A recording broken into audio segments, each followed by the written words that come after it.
we find that a lot of the difficulties in the world is not that people aren't right about something, but that people take a model that works for some kinds of things and apply it to things where it isn't going to work.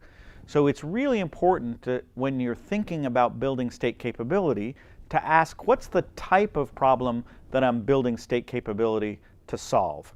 Now before you watch the rest of this video, I want you to stop the video and write down a specific problem in a specific context that you're thinking about. It could be property tax collection in Cali, Colombia. It could be microcredit in Bangladesh. It could be educating children in India. It could be battling with HIV/AIDS in Africa. But think of a concrete problem, write it down, I'll wait.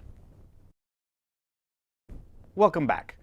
I want you to answer two questions about the problem that you've written down that will help us create a typology of what kind of implementation capability you're going to need. The first question to ask is your task transaction intensive? That is it going to take a lot of people working together to solve your problem, or can a relatively small number of people solve the problem? So transaction intensive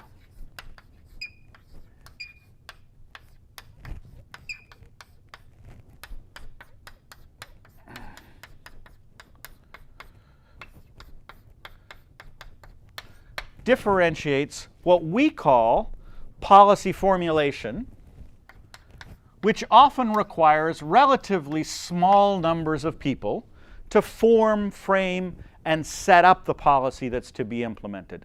That's not implementation intensive.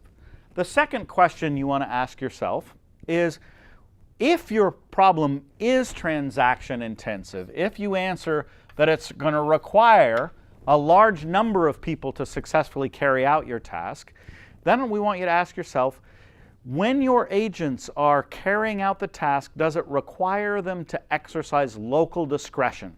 Do they need to look carefully and respond to the particularities of the situation they're in, or can they follow a script? So we call this the exercise of local discretion. Now, earlier examples we talked about, like the post office, doesn't actually require the postal worker to exercise a lot of discretion. Everything about the world that's necessary for the postal worker to carry out his job is written into the address and the postage. Really small amount of information. He doesn't need to know what's in the package. He doesn't need to know if it's cookies from grandpa, or a check from an employer, or a bill from the phone company. His action is embodied completely in the address, but it could well be that it actually requires your agents to exercise their discretion. So these tasks we call logistics, like delivering the mail, like building infrastructure, some types of infrastructure, particularly the construction of facilities like schools. But these tasks we call implementation intensive, in that it's going to require large numbers of agents to look at the local conditions they're in and do the right thing, where the right thing to do is unique, tailored to the given situation. One of the difficulties with building state capability is that people think the world consists of just policy, in which some smart people in the capital make up the rules, and implementation is all logistics, so the only organizational capabilities we need are logistical capabilities. But that's not the world we live in. The world we live in and the functions governments need to carry out require agents to actively use their discretion to do the right thing.